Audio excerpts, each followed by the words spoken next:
जय श्री कृष्णा। राधे राधे दोस्तों। लड्डू गोपाल सर्वव्यापी होते हैं। लड्डू गोपाल हमारे श्री कृष्ण श्री राधा माधव मन की इच्छा को स्वयं जान लेते हैं, हमारी भावनाओं को समझते हैं। वो चाहे हमारे घर में विराजमान हो या ना हो, हमारी हर भावना, हर आकांक्षाएं, हर इच्छाएं उन तक पहुंच जाती है। लड्डू गोपाल स्वयं श्री कृष्ण के बाल स्वरूप है।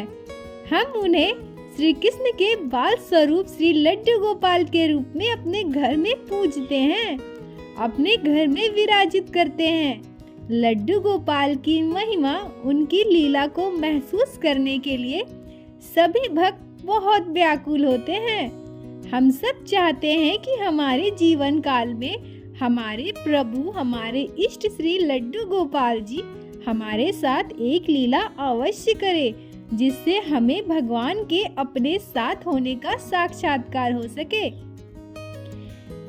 जिस दिन से लड्डू गोपाल को हम अपने घर में विराजित करते हैं, उस दिन से वो हमारे घर के सबसे अहम सदस्य के रूप में हमारा मार्गदर्शन करते हैं और हमारे साथ रहते हैं। परंतु क्या हमारे चाहने मात्र से लड्डू गोपाल हमारे घर आ जाएंगे? क्या हमारे चाहने मात्र से लड्डू गोपाल हमारे घर विराजित हो जाएंगे? अगर हम चाहें कि लड्डू गोपाल को अपने घर लाना है, विराजित करना है, तो क्या लड्डू गोपाल आ सकते हैं? बिल्कुल नहीं दोस्तों। जब तक लड्डू गोपाल स्वयं हमारे घर ना आना चाहे, तब तक हम उन्हें अपने घर नहीं ला सकते हैं। हम इंसानों में इतनी ताकत नहीं है कि हम भगवान को अपने घर ला सके। भगवान श्री बाके बिहारी श्री लड्डू गोपाल तो हमारे भक्ति और श्रद्धा के भूखे हैं। मैं आप लोगों के साथ आज जो कहानी शेयर करने जा रही हूँ, यह कहानी हमें उत्तर प्रदेश से आराधना जी ने भेजी है। उन्होंने खुद लड्डू गोपाल की लीला महिमा को महसूस किया है। आराधना जी कहती हैं कि उनके पास श्री बाल स्वरूप लड्डू गोपाल बहुत दिनों से हैं। आराधना जी आगे कहती हैं कि जब मैं शादी के बाद अपने ससुराल आई, मुझे शादी ने किसी मेहमान ने लड्डू गोपाल गिफ्ट स्वरूप दिया था। लड्डू गोपाल की सेवा उस तरह से मैं नहीं किया करती थी जिस तरह से लड्डू गोपाल को हमारे घर विराजित होने पे किया जाता है।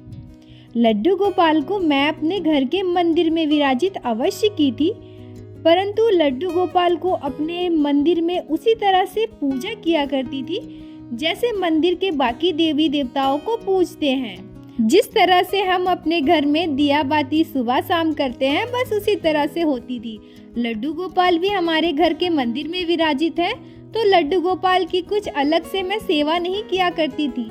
जैसे लड्डू गोपाल की सेवा बाकी लोग करते हैं, उन्हें स्नान कराते हैं, उनका श्रृंगार करते हैं, उन्हें भोग लगाते हैं, मैं ऐसा कुछ भी नहीं करती थी। इसी तरह से समय बीतता रहा, परंतु आराधना जी के मन में इच्छा हुई कि वो भी लड्डू गोपाल की सेवा करे। वो भी बिल्कुल वैसे ही लड्डू गोपाल की श्रृंगार करे, उन्हें स्नान करवाए जैसे बाकी लोग किया करते हैं।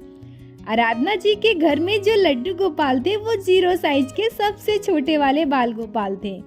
आराधना जी के मन में इच्छा होती थी कि अगर हमारे पास लड्डू गोपाल थोड़े बड़े होते तो हम भी उनकी सेवा बहुत अच्छे से कर सकते थे।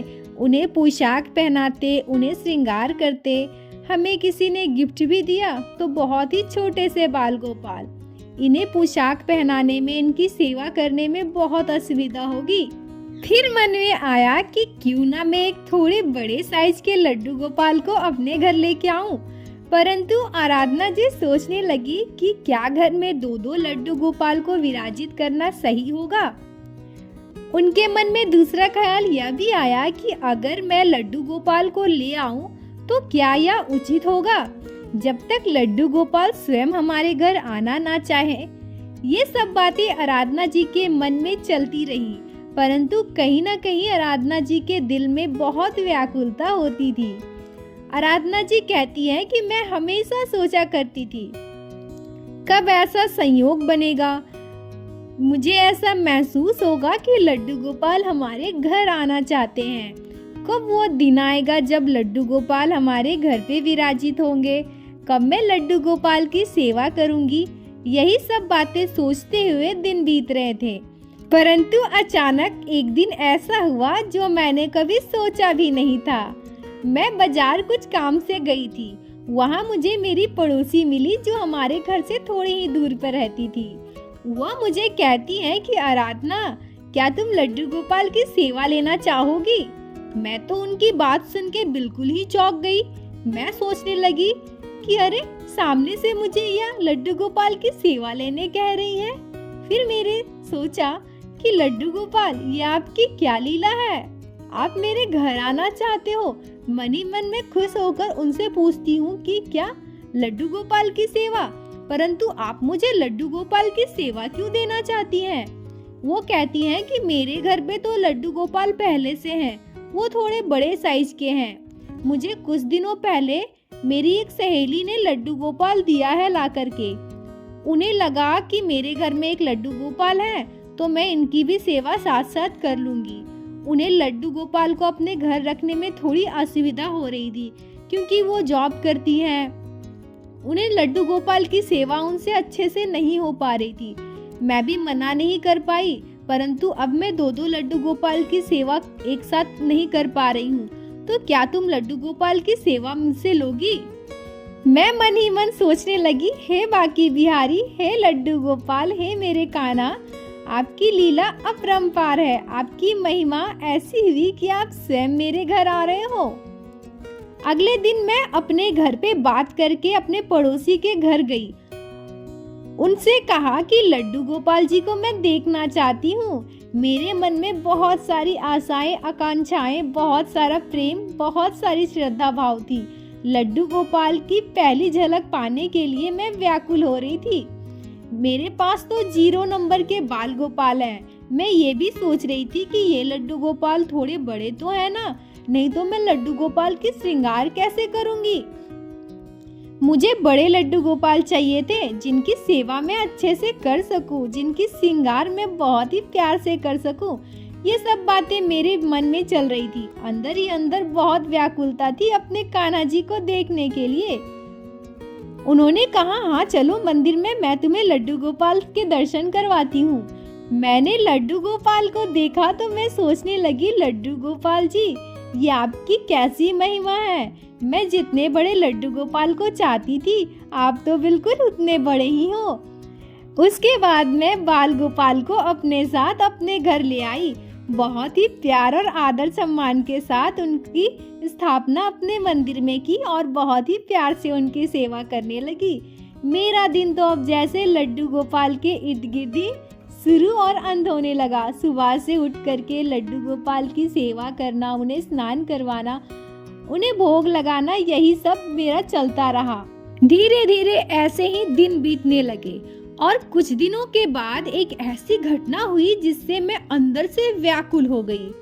एक दिन मुझे मेरी चाची जी का फोन आता है। चाची जी कहती हैं, आराधना, कल रात एक बहुत ही अजीब घटना हुई जिसके बारे में मुझे तुमसे बात करनी है। मैंने कहा, हाँ चाची जी, कहिए ना, क्या बात है। चाची जी कहती हैं कि कल रात मैंने सपने में देखा कि मैं वृंदावन में हूँ। वृंदावन में मैं चारों तरफ इधर उधर देख रही हूँ। मैंने अपने सपने में राधे कृष्णा को देखा। उन्होंने मुझसे कहा कि इधर उधर तुम क्या देख रही हो। मैंने उनसे कहा कि मैं वृंदावन आई हूँ बाकी बिहारी जी के दर्शन के लिए, मैं उन्हें ही ढूंढ रही हूँ। तब भगवान श्री कृष्ण ने, जो राधा जी के साथ थे, मुझसे कहते हैं कि तुम मुझे यहाँ वृंदावन ढूंढने आई हो, मैं तो आराधना के घर पे हूँ। इतना सुनते ही मेरा सपना टूट गया। अचानक से मैं उठकर बैठ गई। आराधना, मुझे कुछ समझ नहीं आया, इसलिए मैंने सोचा कि सबसे पहले आराधना को कॉल करूं और उससे बात करूं। तुमने लड्डू गोपाल या राधा रानी को अपने घर विराजित किया है क्या? आराधना जी कहती हैं कि मेरे आंखों में तब तक आंसू बह रहे थे। मुझे यकीन नहीं हो रहा था कि साक्षात स्वयं श्री कृष्ण और राधिका ने मेरी चाची जी के सपने में आकर उनसे यह कहा कि मैं आराधना के घर हूँ। चाची जी, अभी कुछ दिनों पहले ही मैंने मेरे पड़ोसी से लड्डू गोपाल की सेवा ली है। लड्डू गोपाल को अपने घर मैंने विराजित किया है। चाची ने मुझसे कहा कि आराधना, तुम तो बहुत भाग्यशाली हो जो स्वयं श्री कृष्ण राधिका के साथ तुम्हारे घर विराजित होने के संकेत दे रहे हैं। अपनी आंखों में आंसू लिए हुए मैं सोच रही थी कि हे कृष्ण, हे प्रभु, हे बांके बिहारी श्री लड्डू गोपाल, आपकी लीला अपरंपार है। बोलो श्री बांके बिहारी लाल की जय, लड्डू गोपाल की जय, जय जय श्री राधे। दोस्तों, अगर आप लोगों को आज की ये लीला कथा पसंद आई हो, आपके दिल को छुई हो, तो वीडियो को लाइक करें, चैनल को सब्सक्राइब करें ताकि आने वाले समय में आप इसी तरह श्री लड्डू गोपाल श्री बांके बिहारी की लीला कथा हमारे चैनल पे सुन सके और अपने दोस्तों और साथियों के साथ अवश्य शेयर करें। राधे राधे दोस्तों।